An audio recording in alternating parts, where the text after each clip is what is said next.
শ্মশান ঘাটের ভয়ঙ্কর রাত। রাত তখন গভীর। রামপুর গ্রামের নদীর ধারে শ্মশান ঘাট। চারপাশে কুয়াশা। চাঁদের আলো ম্লান হয়ে আসছে। কেউ যায় না এই পথে। কিন্তু আজ রাতে একজন যুবক সাহস করে চলে এলো। হঠাৎ সে শুনতে পেল, তার শরীর কেঁপে উঠল, গলা শুকিয়ে গেল। সে এগোতেই হঠাৎ নদীর ঘাটে এক বৃদ্ধার ছায়া দাঁড়িয়ে আছে। তার চোখ জ্বলছে লাল আগুনের মতো, আর মুখ থেকে বেরোচ্ছে ভয়ঙ্কর শব্দ, চলে যা, চস, চলে যা। যুবক পিছু হুটতে চাইল, কিন্তু পা আটকে গেল কাঁদায়।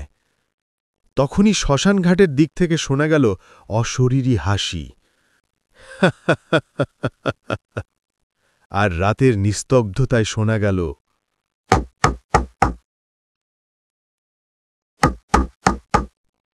যুবক চিৎকার করে উঠল, বাঁচাও!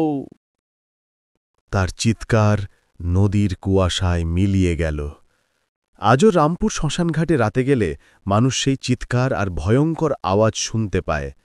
যদি গল্পটি ভালো লেগে থাকে তাহলে লাইক দিন, চ্যানেলটি সাবস্ক্রাইব করুন আর ভয়ঙ্কর গল্প শুনতে আমাদের সাথে থাকুন।